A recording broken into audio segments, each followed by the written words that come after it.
Yazid, এই লোকটা সুন্দর একটা নাম না? অনেক সুন্দর নাম ইয়াজিদ, অনেক সুন্দর নাম, অর্থ অনেক সুন্দর, কিন্তু নামটা এখন বিশ্বে কালের আবর্তনে এটা গালি। কাউকে যদি রাগাতে চান বলবেন এজিদের বাচ্চা, রেগে যাবে, অথচ নামটা খারাপ। মীর জাফর, এ ভাইয়ের নামের শেষে মীর আছে, আর ওই লোকটার নামের আগে মীর। মীর জাফর নাম যদি আপনি কাউকে বলেন যে মীর জাফর, ও কি খুশি হবে না রাগ করবে? নামটা কিন্তু সুন্দর। একজন সাহাবীর নাম জাফর, তার আগে মীর, সম্মানসূচক শত একটা শব্দ লাগিয়ে দিয়েছেন। এরকম নামটাও গালি হয়ে গেছে, আজ মানুষ রাখতে চায় না। যারা এই দেশে জুলুম করেছিলেন মানুষের ওপরে, নাম যতই সুন্দর হোক দেখবেন কিছুদিন পরে নামটাও গালি হয়ে যাবে। এখন অলরেডি গালি হয়ে গেছে। কাউকে যদি আপনি রাগাতে চান শুধু বলবেন হাসিনা, রেগে যাবে। হ্যাঁ, আপনি দেখেন, আমি জেলে থাকাকালীন আমার মেয়েটাকে আমি রেখে গিয়েছিলাম 7 মাস, এখন প্রায় 4.5 বছর হয়ে গেল তার বয়স। এই ফিরে এসে ওর নাম, ওর সামনে যদি এই নাম বলি, ও আগেই কথা তো এখন বলতে শিখেছে, ওই সময় তো আর কথা বলা শিখে নাই। এখন দেখি এই নাম শুনলে কেমন করে, অথচ জীবনে আমার মনে হয় সামনাসামনি কোনোদিন তার হয়নি। এই নামটা ঘৃণিত করে দিয়েছে কেন? পৃথিবীতে আপনি এখন 6 জনের নাম পাবেন, এদের নাম শুনলে তামাম দুনিয়ার, সে যেই হোক, ধর্ম তার আলাদা থাকতে পারে, ও ঘৃণার চোখে দেখবে তার নামটা। 1 নম্বরে 3 জন পরপর আমরা ইহুদির নাম পেয়েছি। হিটলার, একে মুসলমান না খ্রিস্টান? খ্রিস্টান ছিল। 2 নম্বরে নাম এসেছে এখন এই যেটা চলছে, নেতানিয়াহু। 3 নম্বরে আমাদের প্রতিবেশী মোদি। 4 নম্বরে যেটা পালিয়েছে আমাদের এইটা, ওটার নাম কেমন যেন লাগে, এটা ছাতা নিতে চাই না। এই নামগুলো ঘৃণিত করে দিয়েছে কেন? কারণ সম্মান মর্যাদা যার ভেতরে, এদের ভেতরে এই জিনিসগুলো নেই। আল্লাহ মর্যাদা রেখেছেন ওয়ালিয়ালাম না কি, সূরা মুজাদালার 11 নম্বর আয়াতে আছে, ইয়ারফাউল্লাহুল্লাযীনা আমানু মিনকুম ওয়াল্লাযীনা উতুল ইলমা দারাজাত। এই পৃথিবীতে যারা ঈমান আনার পরে তাদের যোগ্যতা, জ্ঞান এগুলো অনুযায়ী টিকে থাকতে পারে, আমল করা মানে কাজ করা, টিকে থাকা, আল্লাহ বলেন এই মানুষগুলো দিন যত যাবে তার মর্যাদা তত বাড়তে থাকবে। এই জন্য ইয়ারফা, এটা মজারে, বর্তমান ভবিষ্যৎ, প্রেজেন্ট ফিউচার। সম্মান মর্যাদা ইজ্জত আল্লাহ কোথায় রেখেছে আমরা আন্দাজে অন্য জায়গায় তালাশ করি। সম্মান মানুষ পাবে ঈমান আনলে, সম্মান মানুষ পাবে তার জ্ঞান অনুযায়ী, যোগ্যতা অনুযায়ী কাজ করে। আমার কথা বোঝা গেছে? এখন যদি বলেন যে যাদের ঈমান নেই তাদেরও তো মানুষ সম্মান দেয়, সামনাসামনি সম্মান দিলে পেছনে যেয়ে দেখবেন তার অত্যাচারের কারণে এমন গালি দেয়। আমি একটা উপন্যাস পড়ছিলাম, এই হাজ্জাজ বিন ইউসুফ লোকটা একটা লোক ছিল দুনিয়ায়, এতে এত জালেম, মানুষের আসল নাম ভুলে গিয়েছিল। ওই সময় মানুষ ডাকতে হয়েছে ওর নামই জালেম। পাইক বেয়াদা যারা আছে দেশের জনগণ এসে বলছে আপনার জন্য তো রাস্তায় আর বের হওয়া যায় না, মানুষ শুধু আপনার নামে গালি দেয়। তাও এমন এমন নিকৃষ্ট গালি বানিয়েছে। গালি দেয় কে গো, এত সাহস কার দেখি?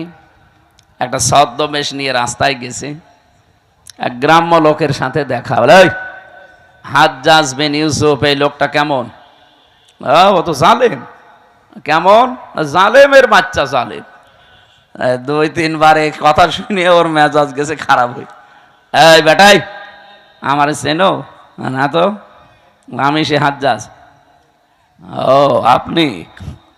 চিন্তা করছে আমার তো মাথা থাকবে না, ডাক দিয়ে বলছে বাদশাহ আপনি আমারে চেনেন না? তো আমি এই গ্রামের ওই লোক যার মাসে 2 দিন মাথা খারাপ হয়, আজকে তার পয়লা দিন। ও তুই পাগল, কারে ধরলাম? পাগল বলে ওই দিন বেঁচে গিয়েছে, তাছাড়া বাঁচার কথা ছিল। আমরাও এই 15.5 বছর পাগল বলেই বেশি আছে। হ্যাঁ, কথা বলছেন? সম্মান মর্যাদা কিসের ভেতরে আপনি এখনো টের পাননি।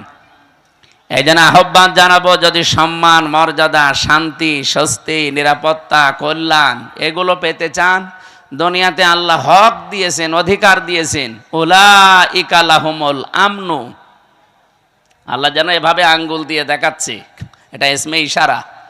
উলাইকা লাহুমুল আমনু, এই মানুষগুলোই শান্তি, স্বস্তি, নিরাপত্তার হকদার। কারা?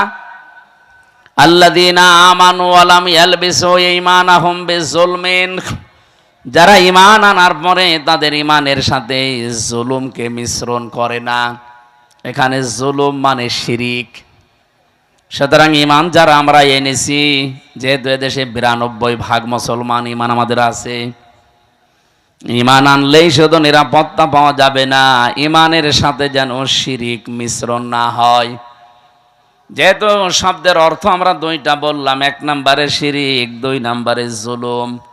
ঈমান আমরা এমন ভাবে আনতে চাই আমাদের ঈমানে যেন শিরিক আর জুলুম একটাও মিশ্রণ না ঘটে। কি কথা বলেন না কেন?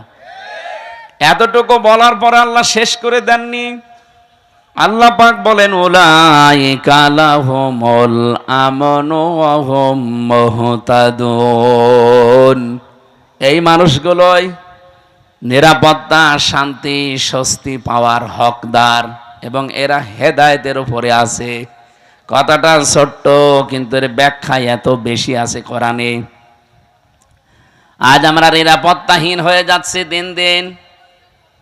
24-এর এই জুলাই আগস্টের বিপ্লবের পরে যাই চলছিল, হঠাৎ দৃশ্য কিন্তু পাল্টিয়ে যাচ্ছে। আমরা নিরাপত্তার বলয় থেকে বের হয়ে যাচ্ছি। এর সবচাইতে বড় সমস্যা হয়ে দাঁড়াচ্ছে এখন আমাদের প্রতিবেশী নামে কলঙ্ক, এই মুশরিকরা। 2 নম্বরে ওই যে 7 সমুদ্র 13 নদীর উপার থেকে আরেকটা দল চেষ্টা চালাচ্ছে। এই জন্য নিরাপত্তা যদি আমরা সত্যি পেতে চাই, রাশিয়ার কাছে, চীনের কাছে, আমেরিকার কাছে, ভারতের কাছে পাওয়া যাবে না। আমাদের যেহেতু আরেকটা জগতে বিশ্বাস আসে, সেই হিসাবে বলছি, এই পৃথিবীর ময়দান আমরা নিরাপত্তা পেতে চাই কার কাছে? এই জন্য ঈমান যা আছে এইটা যেন নষ্ট না হয়। ঈমান আনার পরে যারা ওই আমল করবে, ঈমানে যা শিখেছে, আমি খুতবার ভেতরে যে কথাগুলো আরম্ভ করেছিলাম, ওয়া শাহাদু আল্লা ইলাহা ইল্লাল্লাহ ওয়াহদাহু লা শারীকা লাহ, এ পর্যন্ত আমি শেষ করে দেইনি। আমরা এমন আল্লাহর স্বীকৃতি দিয়েছি যার কোনো শরীক নেই, তিনি একা। এই সাক্ষীটা যদি কেউ টিকিয়ে রাখতে পারে, আমার খুতবার এ পয়েন্টের ভেতর ছিল শাহাদাতাম মৌসিলাতান ইলাল জিনান, এই সাক্ষীটা টিকিয়ে রাখতে পারলে আপনাকে জান্নাত পর্যন্ত পৌঁছিয়ে দেবে। এটা এমন একটা সাক্ষী, যেহেতু তেলাওয়াত করেছি যে আয়াত, এই খুতবার সাথে, আয়াতের সাথে আর হাদিসের সাথে পুরা একটার সারা একটা রিলেটেড আছে। আমি এই সম্পর্কে কথাগুলো আজকে বলবো। আমার কথা ছিল এইটা, আমরা শান্তি, স্বস্তি, নিরাপত্তা, সম্মান, মর্যাদা, ইজ্জত এগুলোর জন্য আজ অনেক কিছু করি। যাদের সম্মান কামনা করেছে আল্লাহ তাদের ঈমান এবং আমল অনুযায়ী যেন দুনিয়া আখিরাতে আরো বাড়িয়ে দেন, বলেন আমিন। দরুদ আর সালাম পড়ছে আমাদের নবী, মানবতার মহান শিক্ষক মুহাম্মাদুর রাসূলুল্লাহ সাল্লাল্লাহু আলাইহি ওয়াসাল্লামের প্রতি। এদিকে তাকান।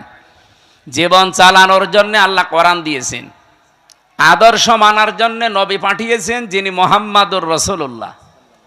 ও বাংলার মুসলমানেরা, এই 2টা জিনিস আমাদের সামনে থাকার পরে পৃথিবীতে কার আইন মানার জন্য আপনি চেষ্টা চালান বলেন তো? আপনি কি পাগল না মাথা খারাপ? দুনিয়া চালাতে আল্লাহ আইন বানিয়ে পাঠিয়ে দিয়েছেন। আমরা যে সংবিধান বানাবো কে দিয়ে, সেই নামে আল্লাহ একটা সূরাই দিয়েছেন, সূরা ফুরকান। সংবিধান, ফুরকান মানে কি? সংবিধান। 77টা আয়াত আছে এখানে, 73টা ধারা আছে। আজকে 318 পৃষ্ঠা নারী সংস্কার যারা করে, নারী কমিশন বানিয়ে 318 পৃষ্ঠার বই লিখে জমা দিয়েছে। কোরআনে কারিমের প্রায় 11টা না 13টা আয়াতের ভুল ধরেছে তারা। আমি আজকে পুরাটা প্রায় 318 পৃষ্ঠা 3 দিন মিলে পুরাটা পড়লাম। এই 318 পৃষ্ঠার ভেতরে আমার মতো ছোট মাথা, তাই আমি 13টা ভুল পেলাম যে কোরআনের ডাইরেক্ট বিরুদ্ধে, আর বাকিগুলো হাদিসের বিরুদ্ধে। এরা সাহস কিভাবে পেয়েছে তার পেছনেও কারণ আছে। এই যে কয়টা রিপোর্ট দিয়েছে, এদের না নারী মনে হয় না পুরুষ মনে হয়। কি কথা বলছেন? এদের চেহারার দিকে তাকান। এই নারী কমিশনারের যে কয়টা আছে কমিশনে, একটাও কি মহিলার মতো লাগে? মহিলাদের তো একটা কাটিং কুটিং আছে, এদের কি কি কাটিং? হিজলা কাটিং। এই হিজরাদের এত সাহস হয়তো না, এর পেছনে রাঘব বোয়াল আছে, কেউ কল কাঠি নাড়ছে। আজকে হেফাজত ইসলাম বাংলাদেশ থেকে একটা ঘোষণা এসেছে, এদের রায় না, এদের কমিশনই আমরা মানি না। কথা বলেন না কেন? এদের রিপোর্ট পেশ করা দূরের কথা, এ কমিশনই মানি না। এদেশে 92% মুসলমান। ভারতে কোরআনের 26টা আয়াতের বিরুদ্ধে ওরা কেস করেছিল, তাই তামাম দুনিয়া ফুসে উঠেছিল। আর এখানে অলরেডি 13টা আয়াতের বিরুদ্ধে, এটাও তো একটা কেস।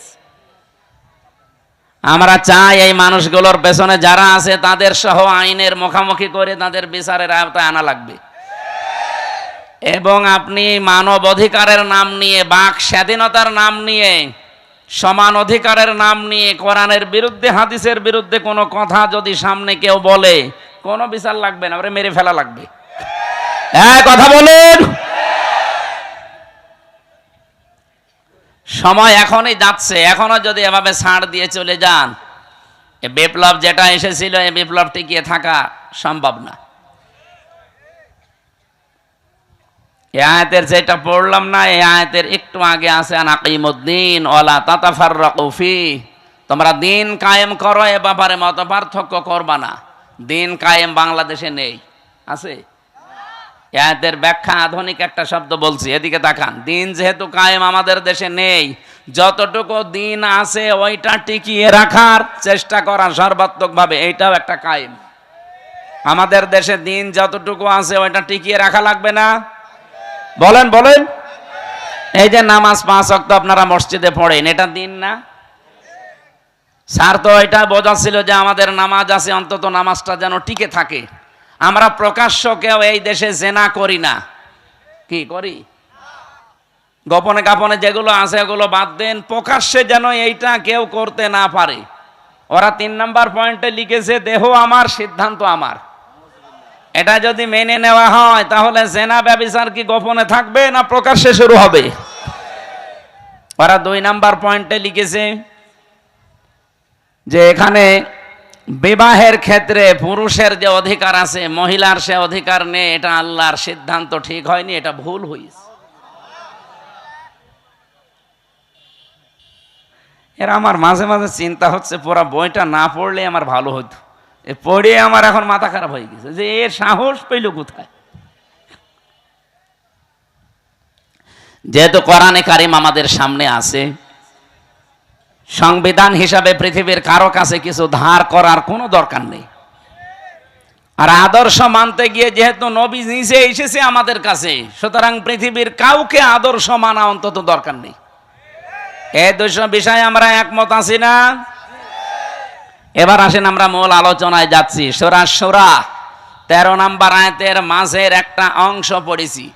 আমি এতটুকু আয়াত পড়েছি ঠিক, কিন্তু এর ভেতরে যত কথা লুকিয়ে আছে, তাফসীর আকারে কথা বলতে গেলে কয়েক ঘন্টা সময় চলে যাবে এর ভেতর থেকে।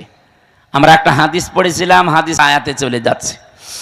হযরতে আবু যর রাদিয়াল্লাহু তাআলা আনহু থেকে বর্ণিত, বিশ্বনবী মুহাম্মদুর রাসূলুল্লাহ সাল্লাল্লাহু আলাইহি ওয়াসাল্লাম দার্থহীন কণ্ঠে তিনি জানিয়েছেন, মানিদ্দা মা লাইসা লাহু। ভালো করে শুনেন, যেই জিনিস তোমার না, ওইটা যদি তুমি নিজের কাছে রেখে দাও। আমি আবার বলছি, যেই জিনিস তোমার না, ওটা যদি নিজের কাছে রেখে দাও, যখনই নিজের কাছে ওইটা রেখে দেবে, দাবি করবে, ওই দিন থেকে দুইটা শাস্তি তোমার শুরু। ফালাইসা মিন্না, এক নম্বরে ওই দিন থেকে তুমি আমার উম্মত না। আপনি কিছু বুঝেছেন? কত বড় কঠিন হুঁশিয়ারি চিন্তা করেন। নবীর উম্মত থেকে আপনি বের হয়ে গেছেন। আপনি মনে করছেন আমি নামাজ পড়ি, রোজা রাখি, মসজিদে সভাপতির দায়িত্বে আছে, আমি নবীর উম্মত নেই মানে না। নবী নিজে বলছেন ফালাইসা মিন্না। যার বালাগাত মানতেক বসে আরবি গ্রামারে ফা শব্দটা 19টা অর্থে আসে। আগের শব্দ যদি কারো ভেতরে থাকে, আগে যেটা নবীজি বললেন ওটা যদি কেউ দুনিয়ায় মেনে চলে, পরের যে হুকুম তার উপরে 100% কার্যকর হবে। যেহেতু ফা না দিলে আমি হাদিসও পড়তাম না, এ ফাটা দিয়ে আমিও ঝামেলায় আছি। যে জিনিস যার না, ওইটা যদি কেউ দাবি করে নিজের আয়ত্তে নিয়ে নেয়, প্রথম শাস্তি শুরু হয়ে যাবে ওই দিন থেকেই। সে আর নবীর উম্মত থাকবে না। বাংলার মুসলমানেরা যদি নবীর উম্মত আপনি থাকতে না পারেন, হয় আপনি ইহুদি, নাই খ্রিস্টান, নাই মুশরিক। এক কথা বলছেন এখন 4,500 লোক বাস করে, 4,500 ধর্মের লোক বাস করে দুনিয়ায়। এখন 810 কোটি মানুষ এখন পৃথিবীতে বসবাস করছে, মাত্র 175 কোটি আমরা। অন্তত অন্যান্য ধর্মে যারা আছে তারা তো আর নবীর উম্মত দাবি করে না। কয়েকদিন আগে সিঙ্গাপুরে ছিলাম, থাইল্যান্ডে গিয়েছিলাম, মালয়েশিয়া। অন্যান্য ধর্মের লোকদের সাথে আমি যখন রাস্তায় চলাফেরা করেছি গাড়িতে, ইহুদিরা জিজ্ঞাসা করি যে আপনার নাম কি? নাম শুনেই আমি বুঝেছি যেটা ইহুদি। যখনই বলছে আপনার নবীর নাম কি, হোয়াট ইজ ইয়োর প্রফেট, নাম জিজ্ঞাসা করলে বলে যিশু। যিশু মানে ঈসা আলাইহিস সালাম। আমরা যাকে হযরতে ঈসা নবী বলি, ওরা যিশু বলে ডাকে খ্রিস্টানরা। ইহুদিদের কাছে যদি বলা হয় আপনার নবীর নাম কি, বলে যোসেফ। যোসেফ মানে মুসা আলাইহিস সালাম। হযরতে মুসাকে ওরা যোসেফ বলে ডাকে। ইব্রাহিম নবীর নাম তারা পাল্টিয়ে আব্রাহাম বলে। কি বলেন, কথা বুঝেন? এখন বলেন তো, যারা যোসেফ বলে ডাকছে, আমি ইহুদির সাথে মিশে প্রথমে ধরতেই পারি না যে ওটা ইহুদি। এত বড় বড় দাড়ি, জুব্বা একেবারে পা পর্যন্ত, পাগড়ি মাথায় দেওয়া একেবারে গোল করে, এইদিকে সামনে পেছনের কান্দে 4-5টা সাওয়াল পাওয়াল চলতেছে। ওর স্ত্রী পাশে হাত মোজা পা মোজা পরা, এমনকি মাথার উপরে দিয়ে নেকাব দেওয়া, একেবারে খাস পর্দা। দেখে বোঝার উপায় নেই যে ইহুদি। আমার মনে হচ্ছে বড় কোনো আলেম হবে। নাম শুনেই যখন বুঝেছি যে না, এ তো ইহুদির নাম। শুধু নাম শুনেই বোঝা না, নাম জিজ্ঞাসা করার পর আমি নবীর নাম জিজ্ঞাসা করি। নবীর নাম বললেই কেউ বলে যোসেফ, মানে ওটা ইহুদি। যিশু তার মানে খ্রিস্টান। অন্যান্য ধর্মের নবী যারা আছে, ওরা ওদের নবীদের নবী বলতে ওদের ধর্মগুরুর নাম বলে, আর এরা সরাসরি নবীরই নাম বলছে, যে যিশু, যোসেফ, আব্রাহাম। ডেভিড বলে ডাকে দাউদ নবীকে তারা, ডেভিড। এবার আপনি যে প্রশ্নের জবাব দিতে পারবেন এখান থেকে, এই ইহুদি, এই খ্রিস্টান, এই মুশরিক, এই বৌদ্ধ যারা আছে, ওরা কোনোদিন বলবে যে আমার নবীর নাম মুহাম্মাদুর রাসূলুল্লাহ? বলেন বলেন। তাহলে নবীজির হাদিস ছিল কি, যারা নিজের না এরকম জিনিস নিজের আয়ত্তে নিয়ে নেন, ওই দিন থেকে আপনি আর নবীর উম্মত নেই। কথাটা এখন আপনি ক্লিয়ার না, এই জন্য আপনার কিছুই মনে হচ্ছে না। আমি পড়ে আমার ভয় লাগে। 2 নাম্বারটা তো আরো কঠিন, বলে তাবাওয়া মাকআদাহু মিনান নার, সে যেন জাহান্নামে নিজের একটা স্থান তৈরি করে নিল। বাংলাদেশ সহ বিশ্বের দিকে তাকান, আজ কত মানুষ যেটা তার না জোর করে নিজের আয়ত্তে নিয়ে নিচ্ছে। বলেন তো 1940 সালে তাদেরকে থাকতে দিয়েছিল, খালি গায়ে খালি পায়ে এই শয়তানরা সারা দুনিয়ার কেউ তাদের ন্যায় নিয়ে ইহুদিদের। আমরা যেমন আজ রোহিঙ্গাদের থাকতে দিয়েছি দয়া করে মানবতার খাতিরে, এরা 1940 সালে এদের খালি গায়ে খালি পায়ে থাকতে দিয়েছিল।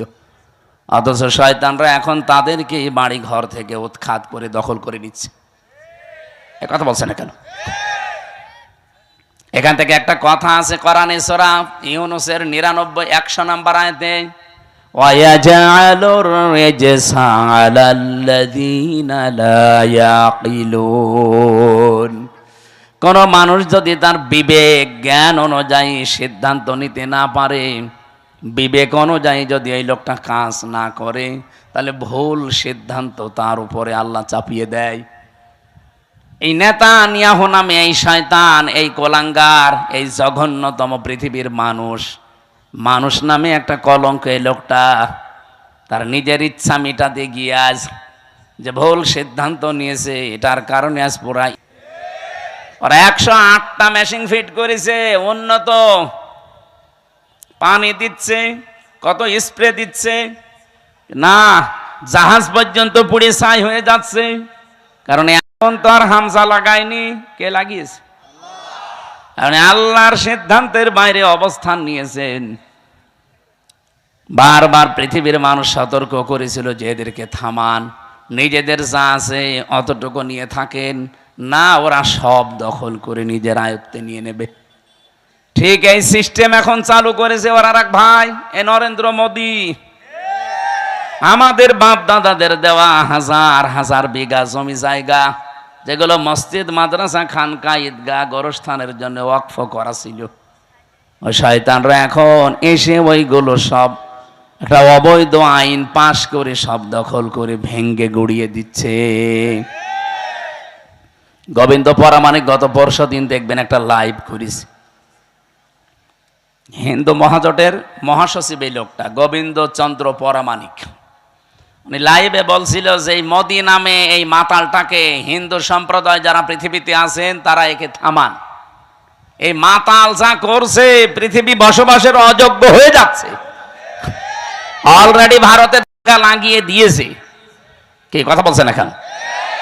যেহেতু প্রতিবেশী তো এ বাতাস আসলো বলে দেশে, কারণ ওদের সাথে কারোর মিল নেই। আপনি দেখেন ভারতের সাথে এই যে মালদ্বীপ, নেপাল, ভুটান, পাকিস্তানের তো নেই, আফগানিস্তানের সাথে একটা বর্ডার ছিল তাও মিল নেই, মায়ানমারের সাথে মিল নেই, চীনের সাথে মিল নেই, আমাদের সাথে মিল ছিল, বুবু ছিল, বুবু নেই, মিল নেই। বুবু ওখান থেকে যে কি করছে, জামিল মোহাব্বত একটু হয় আবার কেটে যায়। এজন্য কারোর সাথে যেহেতু ওদের সম্পর্ক ভালো না, মিল মোহাব্বত নেই, এই জন্য আমার মনে হচ্ছে এই বাতাস এই দেশেও আসলো বলে। সাম্প্রদায়িক সম্প্রীতি নাকি এই দেশে চলে না, নেই, অথচ তামাম দুনিয়ায় আছে যে এই দেশে আগস্টের 5 তারিখের পর থেকে এই 9 মাসে সব চাইতে সাম্প্রদায়িক সম্প্রীতি বৃদ্ধি হয়েছে। এতদিনও হয়তো হতে পারেনি শুধু ওদের কারণে। একটা রিপোর্ট পেয়েছিলাম, 100 ভাগের প্রায় 58 ভাগ সম্পদগুলো এ বুবু এবং তারা যারা আছে দায়িত্বে, তারা হিন্দুদের এবং অন্যান্য ধর্মের মানুষের সম্পদগুলো তারা বিভিন্ন কায়দায় আত্মসাৎ করেছে, মেরে খেয়েছে, বাংলা যেটা বলে। আমি এই রিপোর্ট নিজে বানাইনি, আপনি পত্রিকার রিপোর্টগুলো আমি নিজে নিজে পড়িয়েছি, সেইটা একটু বললাম। যেহেতু এই 9 মাসে এগুলো আর হচ্ছে না, এই জন্য অনেকের মাথা খারাপ হয়ে গেছে যে না কিছুই তো হয় না, এভাবে চললে তো টিকে যাবে। এই জন্য বিভিন্ন ধোয়া তোলে মাঝে মাঝে। বুবু ওখানে বসে বসে 27টা কুলু তৈরি করেছিল বাংলাদেশকে অস্থিতিশীল করার জন্য, একটাও কাজে লাগে না। কখনো রিকশা লীগ, কখনো আনসার লীগ, কখনো হেলমেট লীগ, বিভিন্ন নাম নিয়ে তারা নামতো যে দেশকে অস্থিতিশীল করে দিলে বিশ্বের মোড়লরা যেন বলতে পারে এই দেশ আর বসবাসের যোগ্য না। আর পাশে আমাদের প্রতিবেশী দাদারা তো আছেই। কোরআনে কারিমে আল্লাহ কড়া ভাষা দিয়েছেন, লা তাজিদান্না, লামে তাকিদ নুনে সাকিলা। আল্লাহ বলেন, গ্যারান্টি দিয়ে বলছে, লা তাজিদান্না সাদ্দান্নাসি আদাওয়াতাল লিল্লাযিনা আমানুল ইয়াহুদা ওয়াল্লাযিনা আশরাকু। এই পৃথিবীতে দুইটা জাতি মুসলমানদের জন্য, ইমানদার মানুষদের জন্য ভয়ঙ্কর জঘন্যতম শত্রু হিসাবে কাজ করে যাবে। একটা ইহুদি আর একটা মুশরিক। আপনি তামাম দুনিয়ার দিকে তাকান, মুসলমানদের কিন্তু এই দুইটাই শত্রু এখন জঘন্য। একটা ইহুদি আর একটা কি, এই যে আমাদের পাশে দাদা বাবুরা যারা মুশরিক, এরা অন্যের সম্পদগুলো দখল করে নিচ্ছে। এমনকি আগস্টের 5 তারিখের পরেও বাংলাদেশে বহু মানুষের চরিত্রে আমরা এটা দেখতে পেয়েছি, বিভিন্ন মানুষের জিনিস তারা নিজের মনে করে নিয়ে নিয়েছে। রাজশাহীতে হয়তো এখনো শুরু হয়নি। যারা যারা মানুষের সম্পদ নিয়েছেন, যেভাবেই নেন ওটা ফেরত দেবেন, নয়তো আপনি মরে গেলে জানাজা দেওয়া, কবরে দেওয়া মিথ্যা কথা হবে। কারণ আমি কি বলে দেব আপনাকে, বিসমিল্লাহি ওয়া আলা মিল্লাতি রাসূলিল্লাহ, আল্লাহর নামে রসুলের আদর্শের উপরে রেখে গেলাম, আপনি তো রসুলের আদর্শে আর নেই। আমার এই কথার ওজন যারা টের পেয়েছেন তারা চুপ করে আছে। আপনি টের পেয়েছেন? যারা যার যার জিনিস নিয়েছেন, যেটা আপনার না ওটা ফেরত দেন। হ্যাঁ, যদি ওটা আপনারই হয়ে থাকে, আপনি হাত ছাড়া করে ফেলেছিলেন, ওইটা আবার ফেরত পেয়েছেন, তাহলে আপনি হাদিসের আওতামুক্ত থাকবেন। আমি কথা বোঝাতে পারিনি? না না, ওখানে এখনো বুঝিনি অনেকে। যেটা আপনার ছিল কিন্তু হাত ছাড়া হয়ে গিয়েছিল এতদিন, আপনি ফেরত পেয়েছেন। আবার একটা দোকান ছিল, দোকান দখল করে নিয়েছিল, এরকম হয়নি বাংলাদেশে? ওই দোকান ফেরত পেয়েছেন। আপনি হাদিসের যে শাস্তি, যে আপনি নবীর উম্মত থাকবেন না, না আপনার জন্য না, কারণ আপনার জিনিস আপনি ফেরত পেয়েছেন। এক কথা বলেন না কেন? কত মানুষের জমি জায়গা দখল করে নিয়েছিল 15.5 বছরে। আপনাদের রাজশাহী হয়তো এখনো কিছু হয়নি, টের পাচ্ছেন না। কুষ্টিয়ায় আমাদের হানিফ সাহেব কত টাকার মালিক, আমার মনে হয় আল্লাহর ও ছাড়া কেউ জানতো না। কি হইলো, এখন বাড়ি পর্যন্ত এখন উজাড় গৃহ হয়ে গেছে। আমার মনে হয় হানিফ সাহেবের বাড়ির দিকে আল্লাহ আঙ্গুল এভাবে দিয়ে কোরআনের আয়াত নাজিল করিস, যদিও এটা এখন না, 1500 বছর আগের। সূরা নমলের ভেতরে পাবেন এটা, 19 নাম্বার পারা, 20 নাম্বার পৃষ্ঠার 7 নাম্বার লাইনের 52 নাম্বার আয়াতে আছে, ফাতিলকা বুয়ুতুহুম খাওয়িয়াতাম বিমা যালামু। আল্লাহ বলেন, এই সেই ঘরগুলো। কোন ঘর? এখন যদি বলেন এখানে হানিফ সাহেব, ইনু সাহেব, এদের নাম কই? না, নাম আছে, কিন্তু এদের বাপ দাদাদের নাম আছে। এদের বাপ দাদা যারা, যাদের পরিচয় আল্লাহ আয়াতে দিয়েছেন, তারা এরকম জুলুম করেছে নফসের ওপরে, মানুষের ওপরে, সৃষ্টি জগতের ওপরে। তাদের নামে দেওয়া আর এদের নামে দেওয়া একই, কারণ কোরআনে তো আর আয়াত নাজিল হবে না কিয়ামত পর্যন্ত, এইটাই চলবে। আল্লাহ তাআলা বলেন, এই সেই ঘরগুলো, খাওয়িয়াতাম বিমা যালামু। অনুষ্ঠানে গেলে আরেকটা জানো, আমার ভাইরা, আল্লাহ যেন নিজে আঙ্গুল দিয়ে এভাবে ইশারা দিয়ে জানাতে চাচ্ছিলেন, হে পৃথিবীর মানুষেরা, একটু এই দিকে তাকান। আমি আয়াতটা আগস্টের 5 তারিখের পর থেকে মিলিয়েছিলাম যে হ্যাঁ, মিলে যাচ্ছে। আল্লাহ আমার মনে হয় বাংলাদেশের এই 64 জেলার 630টা থানার দিকে এভাবে দেখিয়েছেন, এই সেই ঘরগুলো। আল্লাহ যেহেতু বাইতুন দেয়নি, বয়ুত বহু বছর, এই সেই ঘরগুলো। কি এই ঘর? কি খাওয়িয়াতান, জনশূন্য হয়ে আছে। একটু দেখো, এটা পরিত্যক্ত করে দিয়েছি। শুধু পরিত্যক্ত না, জনশূন্য না, এটা আজ ওজাড় গৃহ হয়ে গেছে। এখানে আর কেউ কোনো আওয়াজ শুনতে পাও? কবরের পাশ দিয়ে গেলে যেমন কোনো আওয়াজ নেই, এই জালেমদের বাড়ির পাশ দিয়ে গেলেও কোনো আওয়াজ পাওয়া যায় না। আল্লাহ বলেন বিমা জালামু, এদের জুলুমের কারণে এদের এই জায়গা পর্যন্ত এখন অভিশপ্ত হয়ে গেছে। আমি তো কুষ্টিয়ার 2 জনের বললাম, আপনি সারা বাংলাদেশের দিকে তাকিয়ে বলেন তো, হালত অবস্থা কিন্তু একই। কি কথা বলেন না কেন? কয়দিন আগে কিশোরগঞ্জে ছিলাম, যেটা একেবারে কেন্দ্রীয় ওদের জেলার মাঝখানে, যেটা ওই জায়গায় শুনলাম নাকি টর্চার সেলও ছিল আগস্টের 5 তারিখের আগে। ভালো মানুষ, নিরীহ মানুষ, তাদের মতের বিরুদ্ধে যারা আছে তাদের নিয়ে ওই জায়গায় টর্চার করতো। অথচ আল্লাহ পাক এখন ওই জায়গাটা পর্যন্ত অভিশপ্ত বানিয়ে দিয়েছেন। আমি ড্রাইভারকে বললাম একটু গাড়ি থামাও, দেখি।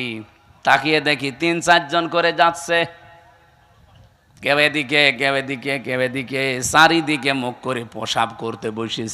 মনে হচ্ছে জামাতবদ্ধ টয়লেট চলছে। এদের এই জায়গাটা আল্লাহ অভিশপ্ত করে দিল কেন?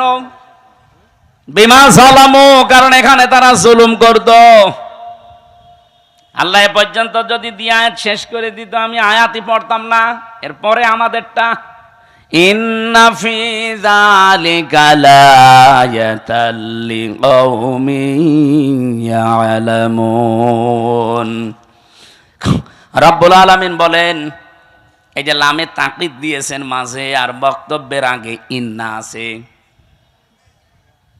যারা গিরামার বসে, আপনি আয়াতটার দিকে একটু খেয়াল করেন, আল্লাহ গ্যারান্টি দিচ্ছেন অবশ্যই অবশ্যই জ্ঞানী যারা, তাদের জন্য এখানে একটা শিক্ষা আমি আল্লাহ রেখে দিলাম। কি শিক্ষা আছে? জালেমদের এত বড় শিকড় আপনি চিন্তা করতে পারেন? এই বাগমারার ইউনিয়নের, শ্রীপুর একটা ইউনিয়ন না, এই ইউনিয়নের দারওয়ান থেকে শুরু করে সংসদ ভবন পর্যন্ত জালেমদের প্রতি থরে থরে স্তরে সাজানো ছিল লোকজন। আমি নিজে তো ভিকটিম, আমি দেখেছি। রিমান্ডে আমি দেখলাম আমার 8 দল একটার পরে একটা গোয়েন্দা বিভাগের আসতো রিমান্ডে প্রশ্ন করার জন্যে। আমার মনে হয় সব ওরা থরে থরে থরে থরে সাজিয়ে রেখেছিল। মামলার আই ওদের, মামলার পিপি ওদের, জজ ওদের, ম্যাজিস্ট্রেট ওদের, মামলায় যে সাক্ষী ওদের, যে আমাকে জিজ্ঞাসাবাদ করবে রিমান্ডে সে ওদের, যারা অফিসার আছে ওখানে পাহারা দেয়, যারা অত্যাচার করবে তারা ওদের, হুকুম যিনি দিয়েছেন সে ওদের। আমার কি? আমার একজন আছে, না না, আমার একজন ছিল উকিল, ওর কথা শুনলেও চলে, না শুনলেও চলে, আর ওর কথা শুনতেও না। ও খালি বলার দরকার বলেছি তো, ঠিক আছে আপনি থামেন যান। মামলাটা আমার 30 বার উঠেছে, সিএমএম কোর্ট, জজ কোর্ট, হাইকোর্ট মিলে, কিন্তু 3 বছরে একটা দিনের জন্য জামিন নামে কোনো শব্দ নেই। অথচ এই মামলাটা আগস্টের 5 তারিখের ফলে শুধু তুলতে দেরি, জামিন না খারিজ করে দিয়েছে। অথচ জজ কিন্তু ওইটাই। আমি ওনার খাস কামরায় গিয়ে জিজ্ঞাসা করলাম যে, মাননীয় জজ সাহেব, এ বিচারটা তো 3 বছর আপনার কাছেই ছিল, এতদিন তো বলেননি যে না এ মামলায় জামিন দেওয়া যাবে না, এখন যে খারিজ করে দিলেন। হুজুর আমার হাত বাঁধা ছিল, আমি কিছুই করতে পারি নাই, ওই পুতুলের মতো শুধু চেয়ারে বসে থাকতাম। আমি যে আপনাকে 10 দিনের পরিবর্তে 6 দিন আর 2 দিন 8 দিন রিমান্ড দিয়েছিলাম 2 মামলায়, তাই আমার ওপর প্রেশার যে 10 দিনের রিমান্ড দিলেন না কেন? তাহলে আপনার এখানে বসে থাকার দরকার কি? সব তো ওরাই যদি করে। প্রথম মামলার রিমান্ডে নেওয়ার পরে 10 দিন চেয়েছে, দিয়েছে 6 দিন। এই নিয়ে নাকি ওই ম্যাজিস্ট্রেটকে ওখান থেকে অন্য জায়গায় বদলি করে দিয়েছে, যে কেন আপনি 10 দিন দিলেন না। বাস্তব তো এই জন্য বলছি। রিমান্ডের 2য় দিন আমার চোখ বেঁধে কালো কাপড় দিয়ে, পেছনে হাত হ্যান্ডকাপ দিয়ে, মাথায় দড়ি লাগিয়ে, পায়ের সাথে ডান্ডা বেড়ি লাগিয়ে নিয়ে গেল। এক অন্ধকার মাটির নিচে ঘরের ভেতরে। আমি বললাম যে কি 10 দিন রিমান্ড চেয়েছিল, অথচ এই অফিসারগুলো একটাও কোর্টে আমার সাথে যায়নি, শুধু মামলার আয়ু আমার সাথে ছিল। আমারে দেখছে ওরা আগে আগে প্রশ্ন করছে যে রিমান্ড চাইলো 10 দিন, 6 দিন দিল, অবশ্যই এই কি ম্যাজিস্ট্রেট, এই ম্যাজিস্ট্রেট মনে হয় আপনার দলের লোক নাকি গো? আমার দলের লোক হবে কি করে? জীবনে আমি তার নামও শুনি নাই, তার কোনোদিন দেখিও নাই, আর সে আমাকে চেনে কিনা আমি তাও জানি না। 10 দিন তো আপনারা চেয়েছিলেন, তা আপনি তো ছিলেন না, আপনি কি করে জানলেন? তার মানে ওখান থেকে সব কিছু ম্যাজিস্ট্রেটকে বলে দিয়েছেন, যা যা ও তাই তাই করিস। পরে কয়দিন যখন জেলখানায় গেলাম, দেখি ওই ম্যাজিস্ট্রেট ঘুরে বেড়াচ্ছে ভেতরে। কি আপনি এখানে? হুজুর মাফ করে দিয়েন, আমার বউ যৌতুক মামলা দিয়েছে। ঠিক করিস শয়তান, তোর যৌতুক মামলা দিয়ে এখন তুই জেলে, আমার সাথে এমনি দেয়নি, কোন কারণে আমার এই মিথ্যা তথ্যগুলো লিখে সই করে নিলি? হুজুর আমার যা যা বলতে বলেছে আমি তাই তাই করেছি, আল্লাহর কসমে কোরআন হাতে নিয়ে বলছি, বাংলাদেশে শুধু হাসিনা ছাড়া যারা ছিল সব হাত বাঁধা। আপনি যাই বলেন না কেন, ও কাওয়া কাকুরও হাত বাঁধা ছিল। কাওয়া যতই কাকা করুক, যদি একটু মুখ ফসকে সত্যি কথা বলে, ওই দিনই কাওয়ার কর্ম শেষ করে দিত। ওই তো হইল, কাদের কাকু বলা যায়? কাওয়া কাকু।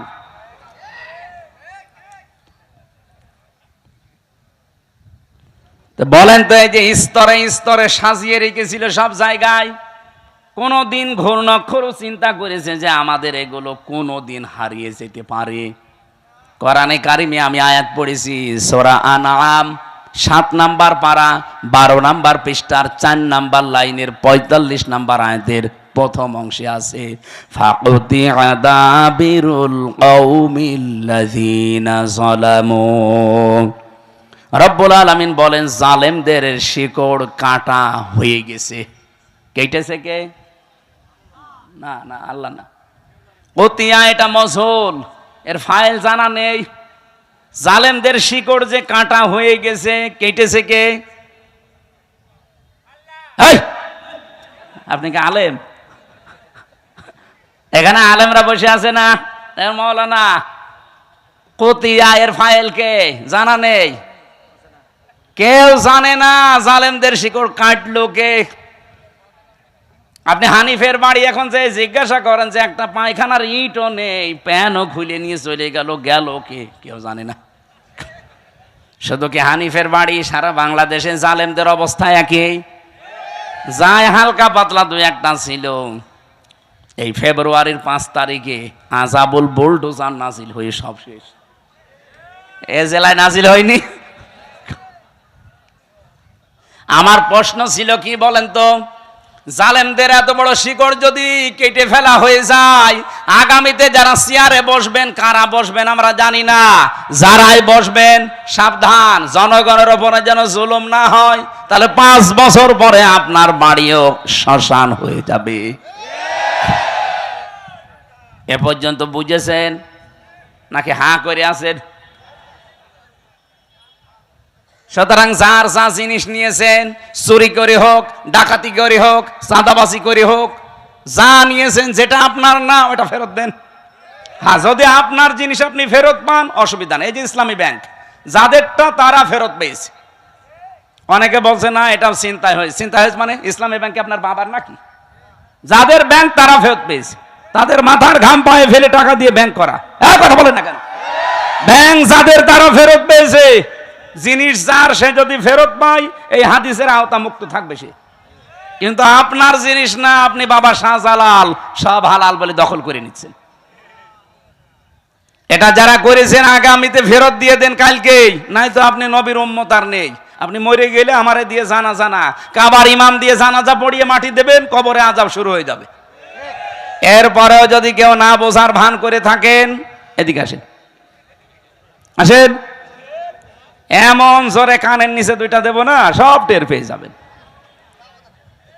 যাব না।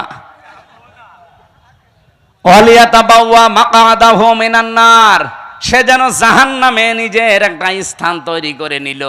আমার তো হাদিসটা পড়ে মনে হয় খাপের খাপ এই দেশে অনেকের জীবনে মিলে যাচ্ছে। আমরা যারা বেঁচে আছি অন্তত আল্লাহ যেন আমাদেরকে বাঁচিয়ে রাখেন, বলেন আমিন। আরে ভাই, আপনার সবার জন্য কথা বলছি, যারা এগুলো করেছেন ফেরত দিয়ে দেবেন। আমি আবার বলছি, হ্যাঁ, আপনারটা যদিও দখল করে নেয় এতদিন, ওটা যদি আপনি ফেরত পেয়ে থাকেন, আপনি হাদিসের বাইরে থাকবেন। এবার যদি না বোঝেন, আমার আর বাংলায় বলা সম্ভব না, আমি বাদ দিয়ে দিলাম, জান আপনার আয়ু ছেড়ে দিলাম। আমি সূরা মাত্র একটা আয়াতের 5 ভাগের 1 ভাগ পড়েছি। কাবর আলাল মুশরিকিনা মা তাদউহুম ইলাই। এবার তাফসীর আকারে কথা বলতে চাই। সূরা কোন সূরা? সূরা মানে সংসদ। তাহলে সংসদ এই শব্দটার নামে আল্লাহ একটা সূরা দিলেন, অথচ এই 54 বছরে আমরা সংসদে যেতে চাইলেই আমাদের উল্টাপাল্টা কথা বলতো। কি বলতো না? আরে ভাই, সংসদ নামে একটা সূরা আছে, সংসদ চলবে যে জিনিস দিয়ে, তার নাম সংবিধান। সে সংবিধান নামে একটা সূরা আছে, নাম কি? ফুরকান। সবগুলো যদি আল্লাহ তৈরি করে দিয়ে থাকে, আমরা যেহেতু কোরআন দিয়ে দেশ চালাতে চাই, জীবন চালাতে চাই, এই কথাগুলো আপনাকে বলতে চাচ্ছি। হ্যাঁ, আপনি সেদিকে ডাক দেন, এই যে কোরআনের দিকে আসো। আল্লাহ রাব্বুল আলামিন যে জীবন বিধান পাঠিয়েছেন, এইটার উপরে দুনিয়াকে চালানোর চেষ্টা করো, দাঁড় করাও। এই কথাগুলো বললে সবচাইতে বেশি খারাপ লাগবে, মন খারাপ হবে, রাগ করবে কারা? কাবর আলাল মুশরিকিন, মুশরিকরা মন খারাপ করবে। মা তাদউহুম ইলাইহি, যেদিকে আপনি মানুষকে ডাকতে চান, এদিকে যদি সত্যিই মানুষকে ডাকেন মন দিয়ে, আপনার কথা শুনে কোনো ইমানদার, কোনো মুসলমান রাগ করবে না, খুশি হবে। আমার ওই যে খুতবার প্রথমে এই কথাগুলো ছিল, আনাশহাদু আন্না মুহাম্মাদান আবদুহু ওয়া রাসূলুহুল মাবউসু ফিনা বিল হুদা ওয়া দীনিল হাক্কি লিইযহিরাহু আলাল আদিয়ান। আমরা সাক্ষী দিচ্ছি মুহাম্মদ রাসূলুল্লাহর, যিনি আল্লাহর বান্দা এবং রাসূল, আল্লাহ তাকে পাঠিয়েছিলেন দ্বীনে হক দিয়ে, সত্য বিধান দিয়ে, হেদায়েত সহকারে, লিইযহিরাহু আলাল আদিয়ান, দুনিয়ায় যত দিন ধর্ম আছে সব কিছুর উপরে ইসলামকে বিজয় করার জন্য। এজহার মানে কি? আমরা অনেকে মনে করি এজহার মানে নুন সাকিন মিম সাকিনের কায়দা। এটা এজহার মানে স্পষ্ট করা না। এজহার মানে এখানে বিজয় করা, এজহার মানে দাঁড় করানো, এজহার মানে কায়েম করা। এবার যেতে চাই, আপনারা কি চলে যাবেন? হ্যাঁ, আমার ভাইরা, বিশ্ব নবীকে যেহেতু আল মাবউসু ফিনা বিল হুদা, তোমাদের ভেতরে আমি আমার রাসূলকে হেদায়েত সহকারে পাঠিয়েছি, ওয়াদীনিল হক, সত্য দিন দিয়ে পাঠালাম। তাহলে নবীজি এসেছিলেন পৃথিবীতে হেদায়েত নিয়ে এবং সত্য দিন নিয়ে। তার কাজ কি ছিল? পরা কোরআন শরীফ থেকে আমি 3টা জিনিস নবীজির জীবনে পেয়েছি। ওনার মিশন এবং ভিশন ছিল দুনিয়ায় 3টা। কয়টা? বলেন। 1 নম্বরে উনি তাওহীদ প্রতিষ্ঠার জন্য এসেছিলেন। এটা রেকর্ড হচ্ছে তো, সারা বাংলাদেশে লাইভ চলছে, সবাইকে শোনাতে চাই। এই দেশে তাওহীদ প্রতিষ্ঠার জন্য নবীজি যেহেতু পৃথিবীতে এসেছিলেন, উনি এখন নেই, এই দায়িত্ব এখন তার উম্মতদের। এই কথা বলেন না কেন? এখন এটা প্রতিষ্ঠা করবেন কি করে? তাওহীদ প্রতিষ্ঠার জন্য কোরআনে কারিমে 1500 বছর আগে, আমার খুব ভালো করে শুনবেন, আল্লাহ পাক 1500 বছর আগে কিছু মূল নীতি দিয়েছেন যে তাওহীদ যদি প্রতিষ্ঠা করতে চান, এই 3টা মূল নীতি সামনে নিয়ে এগিয়ে যাবেন। এটা সূরা আলে ইমরানে আছে, 3 নাম্বার পারা, 17 নাম্বার পৃষ্ঠার 2 নাম্বার লাইনের 64 নাম্বার আয়াতে আছে। কুল ইয়া আহলাল কিতাবি তাআলাউ ইলা কালিমাতিন সাওয়াইম বাইনানা ওয়া বাইনাকুম আল্লা না'বুদা ইল্লাল্লাহ ইলা আখিরি আয়াত।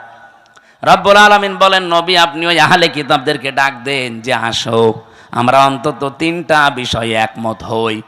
যেহেতু তোমরা হযরতে মুসা নবীর উম্মতের দাবি করো, কেউ ঈসা নবীর, কেউ দাউদ নবীর, কেউ ইব্রাহিম নবীর, বিভিন্ন রকমের নবীদের নাম বলে তোমরা দুনিয়ার জীবন চালাতে চাও, আসো সবাই মিলে আমরা তিনটা বিষয় ঐক্যমত হই। আর আমার মনে হয় এই দেশের জন্য এগুলো বলা লাগবে না, কারণ এই দেশে অন্যান্য কিতাবের অনুসারী একেবারেই কম। আমরা শুধু যারা মুসলিম তাদের কিতাবের নাম কি? কোরআন। বলেন বলেন। তাহলে এই কোরআন মানা লোক, বাংলাদেশে কোরআন বিশ্বাস করা লোক 92%। 100 জনের 92 জন সুবহানাল্লাহ বলতে পারেন নাই? তাহলে এদের কাছে তো আর ওই কথাই বলা লাগে না যে অন্যান্য কিতাবের লোকেরাও আসেন, ওরা মাত্র 8 ভাগ, আমরা 92 ভাগ। এই জন্য আমরা আহ্বান জানাবো, আজ আসেন। যেহেতু তাওহীদ প্রতিষ্ঠা নবীজির জীবনের প্রথম মিশন আর ভিশন ছিল, আমরাও তাওহীদ প্রতিষ্ঠা করতে চাই, কিন্তু তিনটা জিনিস সামনে নিয়ে এগিয়ে যাওয়া লাগবে। 1 নম্বরে এই তিনটা জিনিসকে কায়েম করার জন্য লাগবে ঐক্য। আসেন তো আমরা ঐক্যবদ্ধ হই এই তিনটা বিষয় সামনে নিয়ে। আল্লাহ না'বুদা ইল্লাল্লাহ, আল্লাহ ছাড়া কারো ইবাদত, বলেন বলেন, ইবাদত কি? আপনি মন মতো একটা জিনিস বানিয়ে বলবেন যেটা তো ভালোই লাগছে, না ওটা ইবাদত না। আল্লাহর হুকুম থাকা লাগবে আর রাসূলুল্লাহর তরিকা থাকা লাগবে, এর নাম ইবাদত। এই কথা বোঝা যায়নি? এই যে আমার তাহেরি ভাই যে জিকির করে ইবাদত মনে করেই করে, ইয়া আলী বাবা, শাহ আলী বাবা, কেল্লা বাবা, ফতে বাবা, দয়াল বাবা, কোন জায়গায় আছে? তাহলে আমরা যে আজ ঐক্যবদ্ধ হতে চাই, শুধু মুসলমানরাই আমরা ঐক্যবদ্ধ হতে চাই এই কথার উপরে যে আল্লাহ ছাড়া আমরা কারো ইবাদত, কারো জিকির আলোচনা আর করব না। এ বিষয়ে যদি কেউ রাজি থাকেন তাহলে আসতে পারেন, যে আমরা আল্লাহ ছাড়া কারো ইবাদত করব না। রাজি আছেন না? হ্যাঁ, এটা রেকর্ড হচ্ছে। যারা রাজি আছেন তারা ঠিক আছেন। 2 নম্বরে ওয়ালা নুশরিকা বিহি শাইয়া, আল্লাহর সাথে আমরা কাউকে শিরিক করব না। এখন শিরিক কি? এক কথায় বলছি, শিরিকের যত প্রকার আছে পুরাটা যদি আপনি ব্যাখ্যা করতে যান, শিরিক বিল জাত, শিরিক বিল সিফাত, শিরিক বিল ইখতিয়ারা, শিরিক বিল হুকুক, 120 প্রকার তাফসিরে আছে। এক কথায় জবাব দিচ্ছি, শোনেন, আল্লাহ যেটা পারে ওইটা অন্য কেউ পারে, এই বিশ্বাস করার নাম শিরিক। সকল ক্ষমতার উৎসকে বলেন বলেন, এখানে অন্য কারো অধিকার। কেউ যদি অন্য কাউকে যোগ করে বলে না জনগণ সকল ক্ষমতার উৎস, ও কিন্তু শিরিক করলো। আর এই শিরিক বাংলাদেশে নেই। কথা বলেন না কেন? কারা কারা এই শিরিকে আছেন হাত তোলেন তো। সবই ভালো মানুষ দেখছে, আলহামদুলিল্লাহ, যাক ভালো। 2 নাম্বারটা বলি, এদিকে তাকান। সন্তান দিতে পারে কে? অন্য কেউ? হ্যাঁ না, মানে বাঘ মারাইছিলাম কালকে রাতে।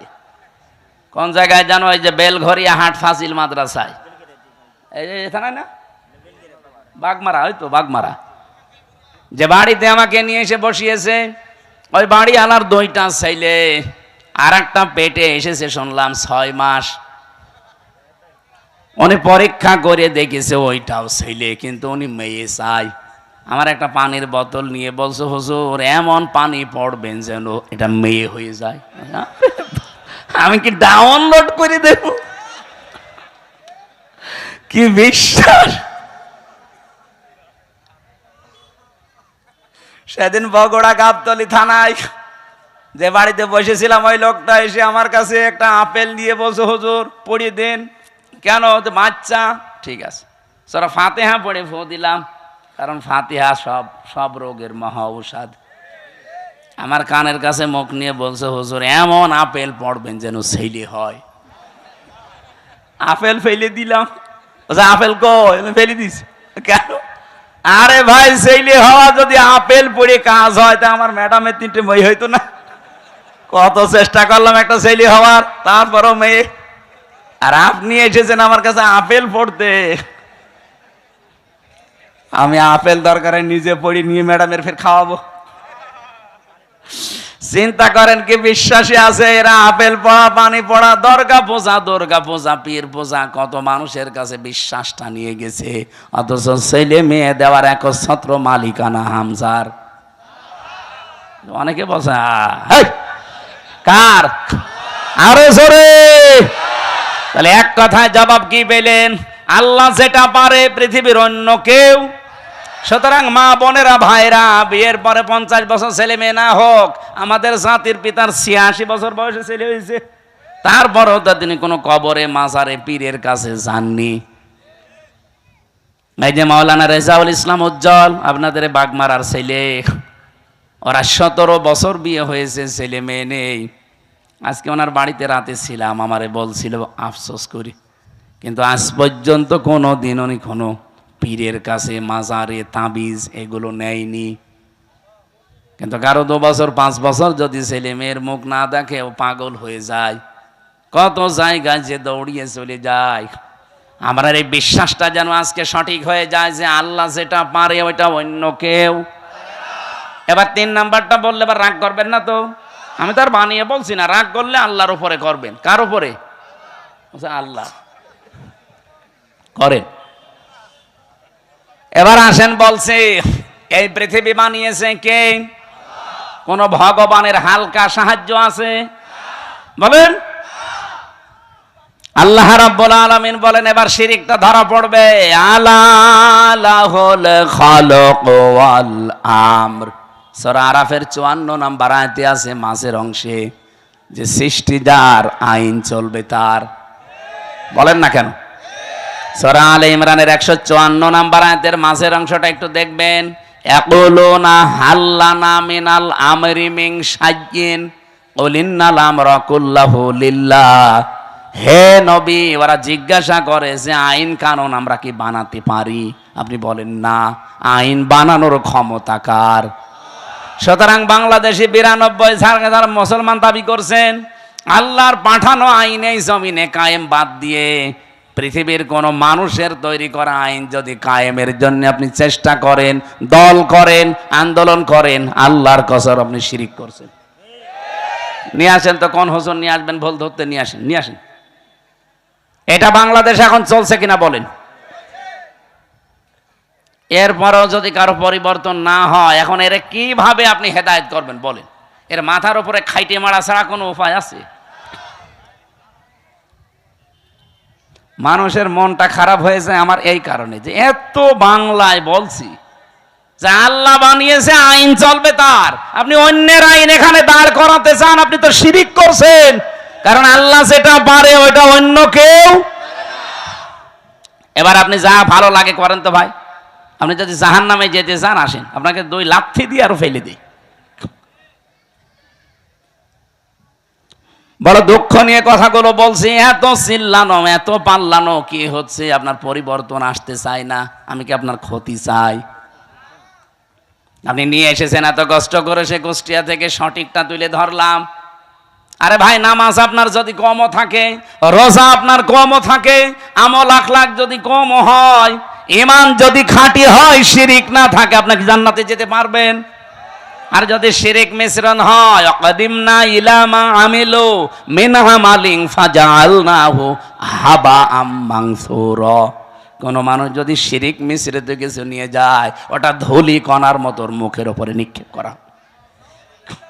এই জন্য বাঁচাতে চাই। আসেন আমরা তাওহীদ প্রতিষ্ঠার 2য় পয়েন্টে, শিরিক আমরা করছি না, করব না। যারা শিরিক করছেন তারা এই ঐক্যে আসতে পারবেন না। 3 নম্বরে, ওয়ালা ইয়াত্তাখিযা বা'দুনা বা'দান আরবাবাম মিন দুনিল্লাহ। আমরা আল্লাহ বাদে অন্য কাউকে অভিভাবক হিসাবে, রব হিসাবে আর মানতে চাই। এই 3টা বিষয় যারা ঐক্যমত হবেন তারা এক জায়গায় হলে তাওহীদ প্রতিষ্ঠা সম্ভব। ফাইন তাওয়াল্লাউ ফাকুলু শাহাদু, নবী আপনি বলেন, এরপরেও যদি কেউ মুখ ফিরিয়ে চলে যায়, ফাকুলু শাহাদু, আপনি ঘোষণা দিয়ে দেন, সাক্ষী দিয়ে দেন, আযান দিয়ে দেন। ফাআন্না মুসলিমুন। যে আসতে চাও আসো, এই তিনটা বিষয়ে যদি ফিরে যেতে চাও তোমরা আমাদের সাথে আর নেই। আমার মনে হয় বাংলাদেশে যদি এই পয়েন্টটা সামনে নিয়ে তাওহীদ প্রতিষ্ঠার জন্য আজ এই 92 লাগবে না, মাত্র 51% মুসলমান যদি আজ এক হয়ে যেতে পারি, সামনের বাংলাদেশ হবে আল্লাহর কোরআনের বাংলাদেশ। এটা একটু দেখা দরকার। 54 বছর তো বিভিন্ন জিনিস দেখেছি, এইটা দেখতে বাকি আছে কি? বাকি নেই। এই কোরআনে 500 আইন আল্লাহ দিয়েছেন। এটার কথা বললে কাদের রাগ হবে যেন?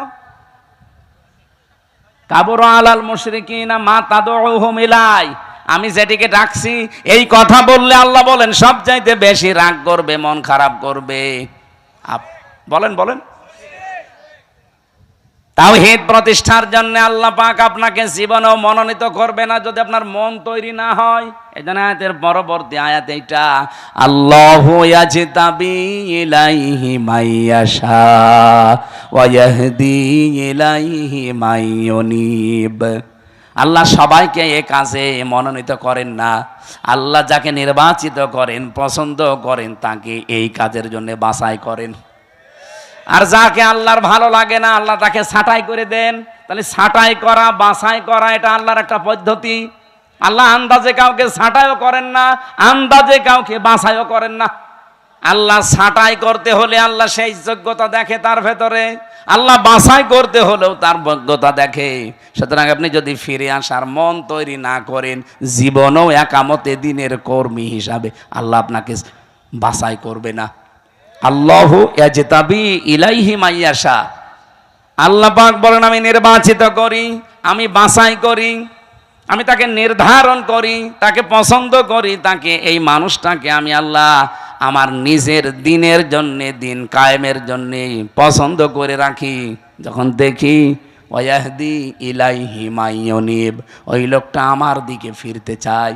আপনার মনই যদি না থাকে, আল্লাহর কথায় আপনার মন তৈরি হয় না, হামসার কথাই হবে।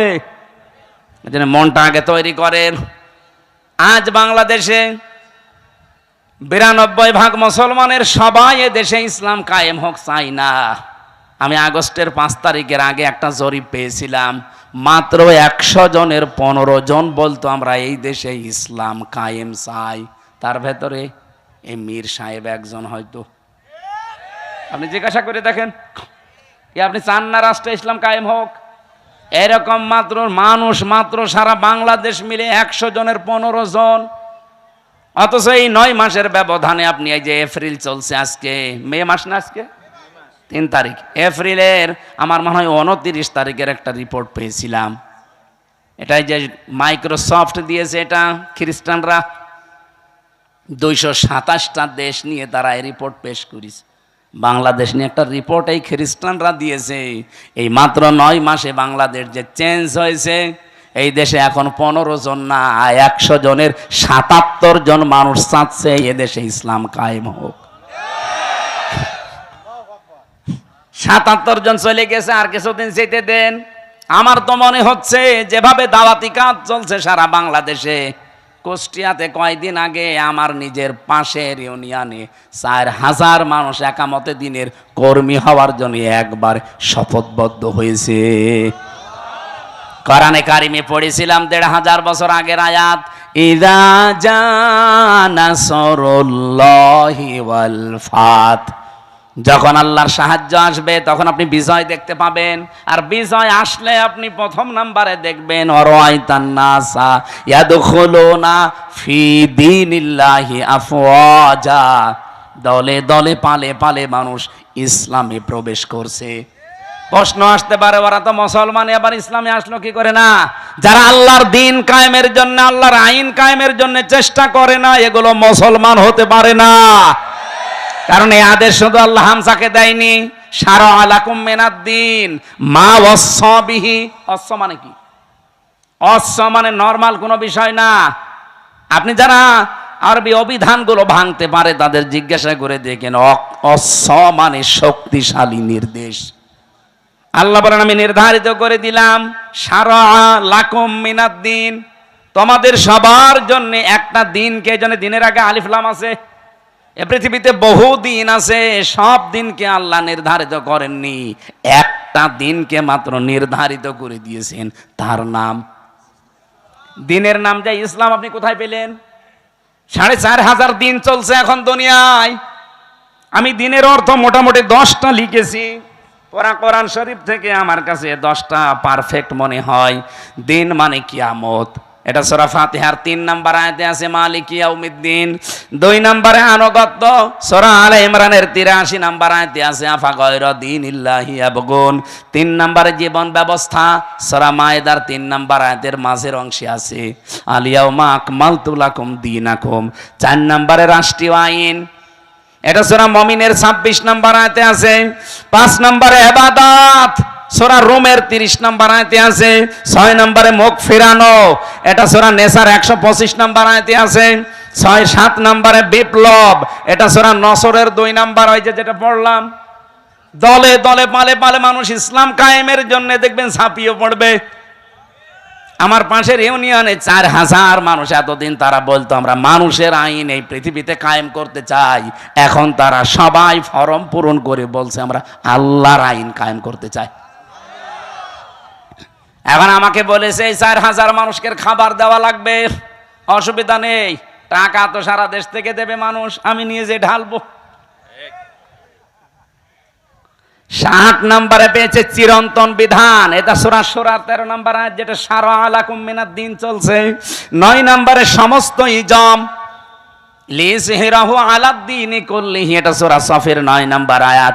10 নম্বরে পেয়েছি স্থায়ী শান্তি, এটার মাঝে যেটা আছে আনাকিমুদ্দিন ওয়ালা তাতাফাররাকু ফি।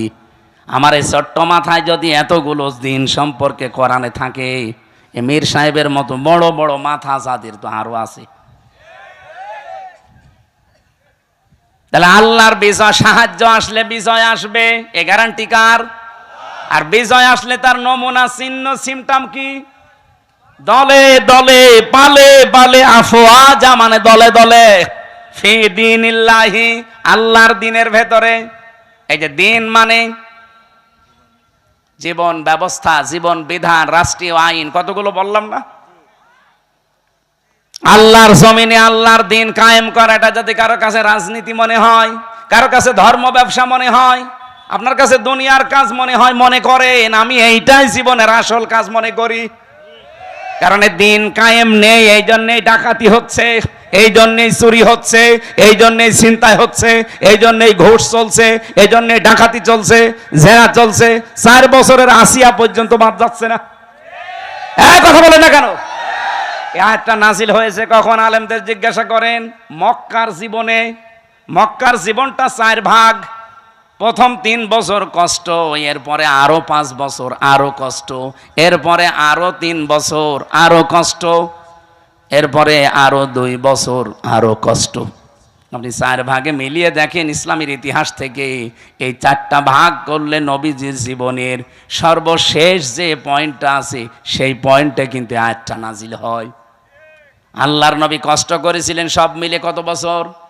13। বলেন বলেন। 3 বছর আর 5 বছর কত হয়? এরপরে 2 বছর, এরপরে 5, না এরপরে 3, এরপরে 3। প্রথমে 3, এরপরে 5, এরপরে 2, এরপরে 3, এই 13টা বছর তিনি কষ্ট করে, এই এদিকে তাকান, 13 বছর কষ্ট করে শেষ হয়ে যায়নি। 13 বছরের পরে উনি 10 বছর এইটা দিয়ে রাষ্ট্র চালিয়েছিলেন। আমি হিসাব করে মিলিয়েছি, এই বাংলাদেশে অলরেডি আমরা কষ্ট স্বীকার করে ফেলেছি মক্কার এই জীবনের মতো 15 বছর। কথা বলুন, অলরেডি 15 বছর আমাদের চলে গেছে কষ্ট স্বীকার করা, মক্কার জীবনের মতোই পার করেছি। আপনি দেখেছেন না কত পক্ষপাতিত্ব ছিল? এমনিতেই কোটা আন্দোলন শুরু হয়েছিল, দেওয়ালে পিঠ থেকে গেছে তাদের। আমি আর এই ভাই 3 জন অনার্স মাস্টার্স করে একেবারে একই রেজাল্ট, শুধু আমাদের দলীয় পরিচয়ের কারণে জায়গা মতো আমারে উঠতে দেবে না। কি এরকম ছিল না দেশে? ওনার দলীয় পরিচয়, উনি ছাত্রলীগের কর্মী, চাকরি হয়ে যাবে। আমি শিবির করি, আমার কোনো চাকরি তো দূরের কথা, রাজাকারের বাচ্চা বলে পেছনে ঠেলে দেবে। এটা শুরু হয়নি। অনেক বিএনপি করে, এই জন্য ওনারে গুম করে দেবে। আমার রিমান্ডে যেদিন 8 দিন চলে মাটির নিচে, আমি দেখেছি ছাত্র দলের এক ভাইকে, চট্টগ্রামে বাড়ি, ওনার নিয়ে এই নখগুলো তুলছিল। আমারও একটা টিপ দিয়েছিল, এই দেখেন, 3.5 বছর হয়ে গেল এখনো পর্যন্ত এই দাগটা মেটে নাই। আর ওই ভাইয়ের তো পুরা নখ তুলেই ফেলেছে। কি চিৎকার দিয়ে, আমার পাশের ছেলে ছিল, কি চিৎকার দিয়ে কাঁদছিল। ভালো মানুষ নিয়ে গেল, আসার সময় দেখি আর নড়তে পারছে না। এই চোখটা বেঁধে নিয়ে নেয়, প্রথমে পেছনে হাত বেঁধে দেয়, যাবার পরে এরকম একটা চেয়ারে বসায়, ক্লিপ দিয়ে আটকিয়ে দেয়, হাত পা আটকিয়ে দেয় ক্লিপ দিয়ে, মাথার সাথে একটা বেল্ট লাগিয়ে দেয় যেন আপনি মাথাও নড়াচড়া করতে না পারেন। একটা সুইচে টিপ মারবে, 1 মিনিটে আপনি 120 বার ঘুরবেন। আমার রিমান্ড ওই কাছের ঘরের ভেতরে নিয়ে দেখি এসপি ইমরান ওর নাম। এই লোকটা এসে আমার একটা মেশিন দেখিয়ে বলছে যে এইটা দিয়ে আমরা নখ তুলি, এমন ভাবে যে হাত সেট করা আছে, আপনি যা নড়াচড়া বন্ধ, শুধু মেশিনটা এভাবে লাগিয়ে দেয়, একটা টিপ মারার পরে নখগুলো একবারে সব খুলে চলে আসে। আরে ভাই, নখ খুলে আসলে ছেড়ে দিলে বাঁচি না, ওর ওপরে লবণ ছিটিয়ে দেয়। আপনারা তো হাত বাঁধা নড়তেও পারবেন না, বলেন তো নখ যদি খুলে নেয়, ফিনকি দিয়ে রক্ত বের হয়, ওর উপরে লবণ ছিটালে কেমন লাগতে পারে? আমার এক চাপে যদি 3.5 বছরে ভালো না হয়, যার নখ পোড়া তুলে ফেলেছে, ওর কি অবস্থা? শিবিরের শফিকুল ইসলাম মাসুদ ভাই, বিশেষ করে দেলাওয়ার ভাই, আমার যে রিমান্ডে নিয়েছিল অফিসার, ওনারও দায়িত্বে ছিল, বলছে ফুটবলের মতো পিটিয়েছি, ওরে খালি লাত্তিয়েছি। ওর নাম ডিসি নজরুল ইসলাম মোল্লা, আর একজনের নাম হচ্ছে ডিসি মশিউর। আর আমার দায়িত্বে ছিল আসাদুজ্জামান, কাউন্টার টেররিজমের প্রধান, এই শয়তান গোপালগঞ্জের মাল। ওরা যদি আমি একা একা কোনো জায়গায় পাই না, মুসলমানই দিয়ে দেবো বারবার। শয়তান। দেলাওয়ার ভাইকে যে পিটিয়েছে, সে আমারও দায়িত্বে ছিল। বলছে যে তার আছে, তার গরম করে যখন আগুনে লাল টক টক করে, ওইটা ওর ননু দিয়ে ঢুকিয়েছে।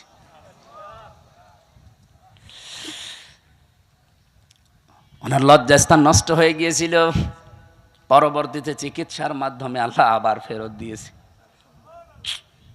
এখন আপনাদের পাশে বগুড়াতে বিয়েও করেছে, একটা বাচ্চাও আছে। এই বাংলাদেশের সবচাইতে 60 দিন রিমান্ডে ছিল আল্লাহর এই বান্দা, জীবন্ত শহীদ দেলাওয়ার।